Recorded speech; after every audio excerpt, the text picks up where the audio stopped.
Students, आज हम addition reactions में नेक्स्ट रिएक्शन स्टार्ट करेंगे, that is addition of sulphuric acid. और यहाँ हम देखेंगे कि अल्कीन्स में जब सल्फ्यूरिक एसिड की एडिशन की जाती है तो हमारे पास रिएक्शन किस तरह से होता है, प्रोडक्ट्स कौन सी बनती हैं। यहाँ पर जो आपको एल्कीन दी गई है वो इथीन है।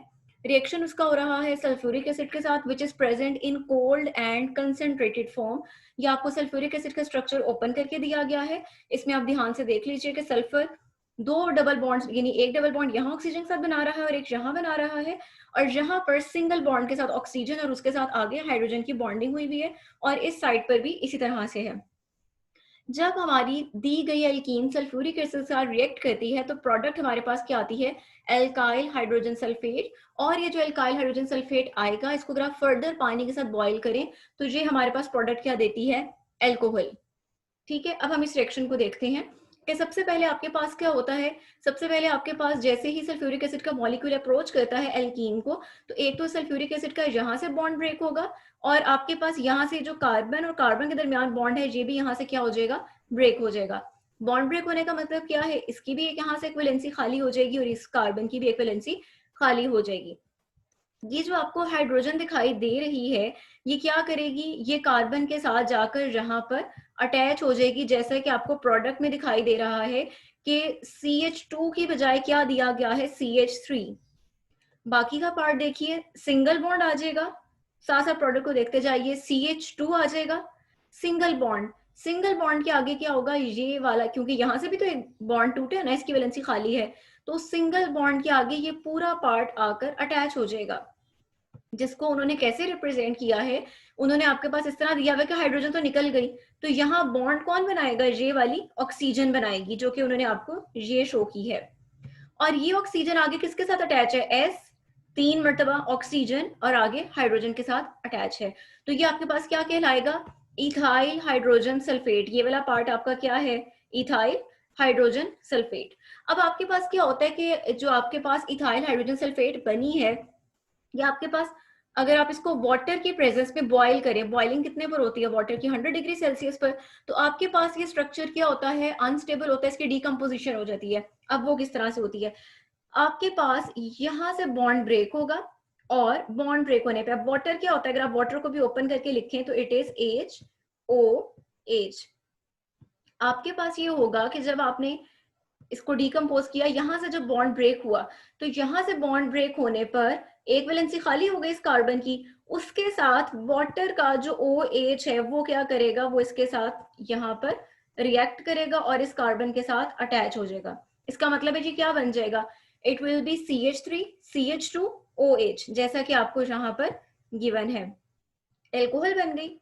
अब रिमेनिंग क्या है, यहाँ पर एक हाइड्रोजन बची है, ये हाइड्रोजन क्या करेगी, ये जो बाकी का मॉलिक्यूल का पार्ट था उसके साथ अटैच हो जाएगी, तो ये क्या बन जाएगा, H, 2 मरतबा H है, H2SO4। तो आपके पास यहाँ पर क्या आ गया, सल्फ्यूरिक एसिड आ गया। अब यहाँ पर अगर आप एक चीज नोट करें तो आपके पास जो सल्फ्यूरिक एसिड यहाँ यूटिलाइज हुआ था वो आपके पास यहाँ पर क्या हो गया है, दोबारा से बन चुका है। हुआ बेसिकली क्या है, एक तरह से आपके पास वाटर इन्वॉल्व हुआ है, जिसकी वजह से आपके पास क्या हो गई है, एल्कोहल बनी है। तो ये बहुत इंपॉर्टेंट लाइन है, इस लाइन को अंडरलाइन कीजिए। The overall reaction involves the addition of water molecule to an alkene. की ओवरऑल रिएक्शन क्या हो रहा है, एडिशन ऑफ वाटर हो रहा है एल्कीन के अंदर, और जिसकी वजह से प्रोडक्ट क्या बन रही है, एल्कोहल बन रही है। It is therefore called hydration reaction. इसका मतलब ये है कि सल्फ्यूरिक एसिड वाली एडिशन जो आप कर रहे हैं उस रिएक्शन का दूसरा नेम क्या है, हाइड्रेशन रिएक्शन, और उसकी रीजन भी उन्होंने आपको बता दी है।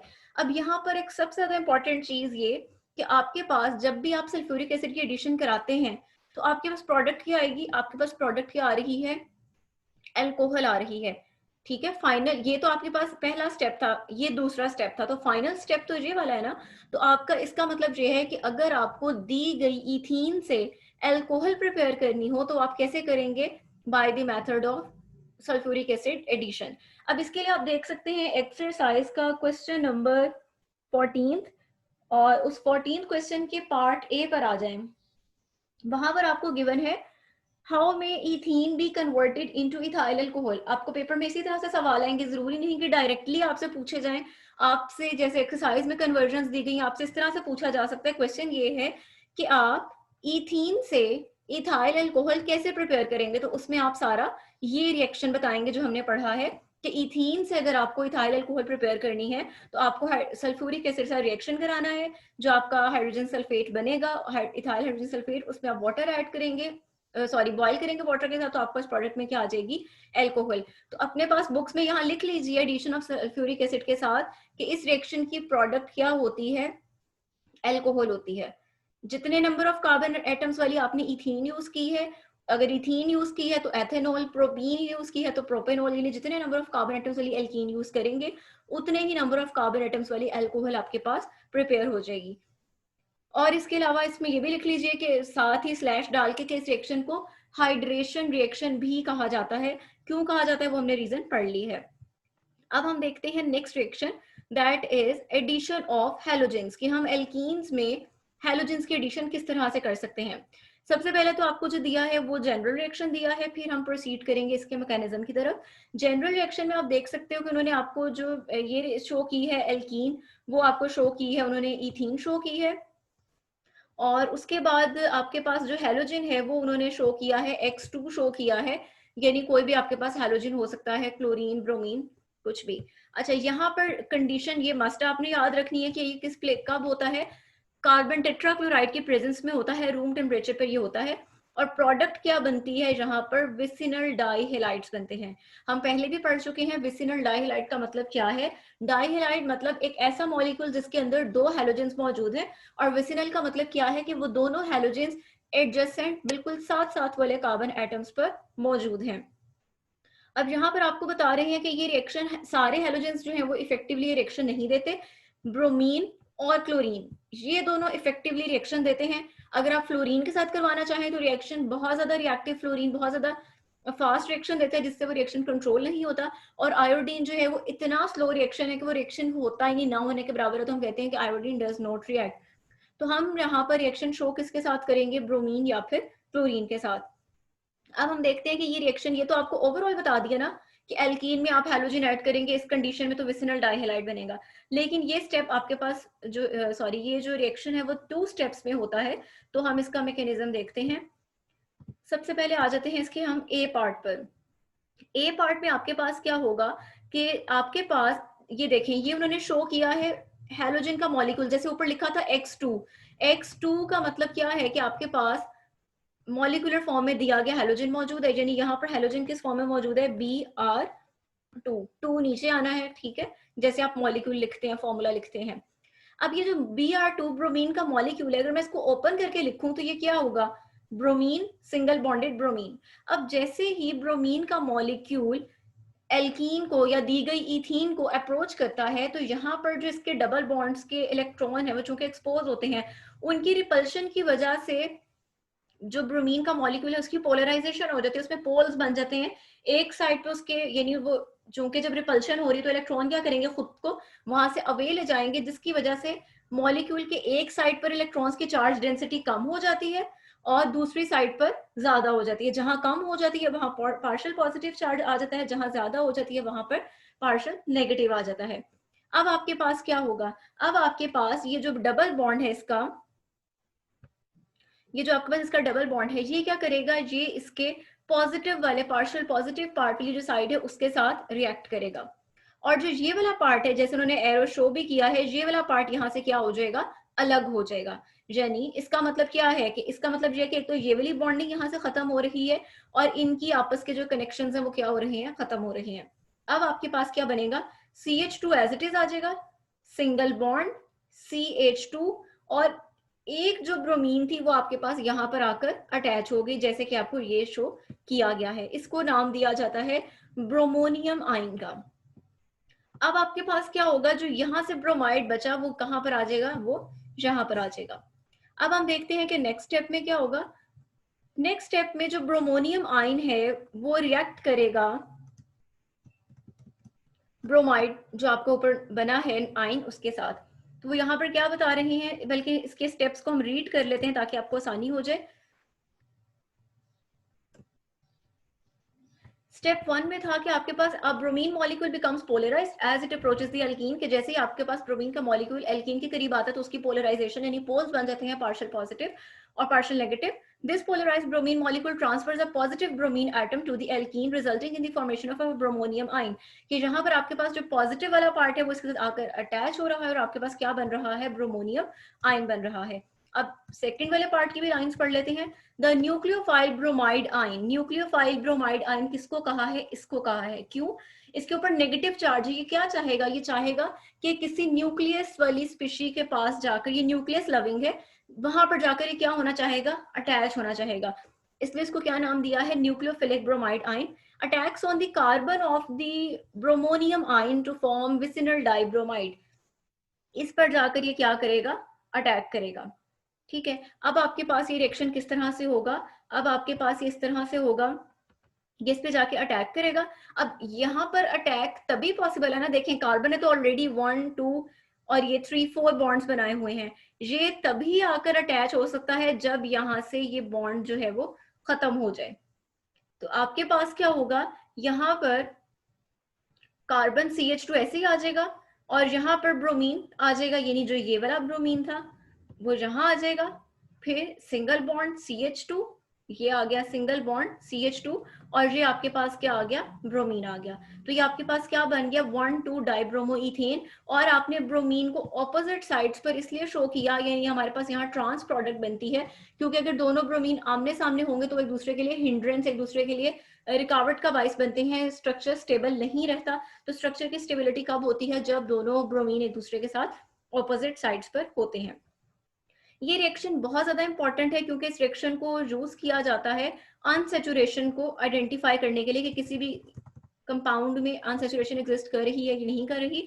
तो ये लाइन बहुत इंपॉर्टेंट है, अंडरलाइन कर लीजिए. This test is used for the detection of a double bond. यानी अगर आपसे कहा जाए कि आपको एल्कीन भी दी गई है और एल्केन भी दी गई है, यानी इथीन और इथेन, आप दोनों में कैसे डिस्टिंग्विश करेंगे, तो आप बताएंगे कि हम जो है उसका रिएक्शन करवाएंगे ब्रोमीन वाटर के साथ. अगर ब्रोमीन जो है रिएक्शन शो करती है तो इसका मतलब है कि वहां डबल बॉन्डिंग मौजूद थी, तभी उसके अंदर आके ब्रोमीन ऐड हुई है. लेकिन अगर वो रिएक्शन शो नहीं करती तो फिर हमारे पास जो है इसका मतलब है वो दी गई चीज इथेन है. इसका मतलब है यहाँ से आप डबल बॉन्ड को आइडेंटिफाई कर सकते हैं. और हमें कैसे पता लगेगा रिएक्शन हो रहा है कि नहीं हो रहा, हमें ये चीज लैब में दी गई चीज के कलर चेंज होने से पता लगती है, जो कि हम आगे प्रैक्टिकल्स में भी करेंगे. उसके बाद हमारे पास नेक्स्ट आ जाता है addition of hypohalous acid. Hypohalous acids आपके पास क्या होते हैं कि जब आपके पास हैलोजन वाटर के साथ रिएक्ट करता है तो हमारे पास हाइपोहेलस एसिड्स बनते हैं. हाइपोहेलस एसिड्स बेसिकली ये ऑक्सीजन कंटेनिंग ऑक्सी एसिड्स इनको कहा जाता है. ये ऑक्सी एसिड्स होते हैं जिनमें हाइड्रोक्सिल ग्रुप बॉन्ड बना रहा होता है हैलोजन के साथ. तो ये आपके पास जो बना है हाइपोहेलस एसिड, ये क्या करेगा, ये रिएक्ट करेगा इथीन के साथ. अब जब ये रिएक्शन होगा इथीन के साथ तो इसमें भी क्या होगा, यानी इनके दरमियान में बॉन्ड बना हुआ है हाइड्रोक्सिल ग्रुप और एक्स के दरमियान. एक्स क्या है, कोई भी हैलोजन है, ये अलग अलग हो जाएंगे. अब यहाँ से क्या होगा, इसको जब अप्रोच करेंगे यहाँ से बॉन्ड ब्रेक होगा, एक वैलेंसी इसकी खाली हो जाएगी और एक वैलेंसी इसकी खाली हो जाएगी. खाली वैलेंसीज में एक तरफ OH और एक तरफ क्या आकर अटैच हो जाएगा हैलोजन यानी X, जैसे कि आपको यहाँ शो किया गया है कि जब बॉन्ड ब्रेक हुआ दोनों की एक एक वैलेंसी खाली हुई, इसकी जगह X यानी जो भी आपका दिया गया हैलोजन है और यहाँ पर क्या आ गया OH. आप किसी भी कार्बन पर हैलोजन और किसी पर भी OH लगा सकते हैं. अब इसका मतलब क्या है, इसका मतलब ये है कि अगर आप if the halogenation of N alkene is carried out in an aqueous solution, यानी बेसिकली आप क्या कर रहे हो, ऐड तो आप हैलोजन ही कर रहे हैं लेकिन कब कर रहे हैं, वाटर की प्रेजेंस में, तभी उससे बना है ना हाइपोहेलस एसिड. तो हम कह सकते हैं कि बेसिकली जब आप हैलोजन की एडिशन कर रहे हैं एल्कीन की लेकिन एक्वस मीडियम में, तो आपके पास क्या बनेगी, हेलो एल्कोहल बनेगी. हेलो एल्कोहल का मतलब क्या है, OH का मतलब है एल्कोहल है और हेलो का मतलब क्या है कि उसके अंदर ऐसी एल्कोहल जिसके अंदर हैलोजन ग्रुप आपको हेलाइड दिखाई दे रहा है. ऐसी हेलो एल्कोहल को हम नाम देते हैं हेलोहाइड्रिन का. यानी ये जो हमारी प्रोडक्ट आई है ये क्या होगी, ये हेलोहाइड्रिन कहलाएगी. In this reaction molecules of the solvent becomes reactant too, यानी यहाँ पर आप बेसिकली वाटर को इस्तेमाल तो एज अ सॉल्वेंट कर रहे थे लेकिन सॉल्वेंट ने भी क्या किया है, रिएक्शन में हिस्सा लिया है, हाइपोहेलस एसिड बनाया है और हाइपोहेलस एसिड ने आपके पास हेलोहाइड्रिन दे दिया है. इसका मतलब है अगर आप हेलोजिनेशन कराते हैं वाटर की प्रेजेंस में तो प्रोडक्ट क्या होगी, हेलोहाइड्रिन होगी। और पीछे जो आपने पढ़ी है, जो इससे ही ऊपर पढ़ी है आपने अभी एडिशन ऑफ हेलोजन, वो आप देखें कौन सी मीडिया में कराई है, CCl4 कार्बन टेट्राक्लोराइड। तो वहां पर क्या बनी है प्रोडक्ट आपके पास, विसिनल डाइहेलाइड। तो इसमें भी आप लोग हेडिंग्स के साथ मेंशन कर लीजिए कि जब एडिशन ऑफ हेलोजन होगा तो विसिनल डाइहेलाइड प्रोडक्ट बननी है, और जब एडिशन ऑफ हाइपोहेलस एसिड करेंगे तो प्रोडक्ट क्या बननी है, हेलोहाइड्रिन या फिर हेलो अल्कोहल बननी है। तो यहाँ तक आपके थे एडिशन रिएक्शंस। इस लेक्चर को ध्यान से सुनिए, अगर इसमें कोई कंफ्यूजन है तो आप पूछ सकते हैं। कल हम स्टार्ट करेंगे ऑक्सीडेशन रिएक्शंस। Thank you.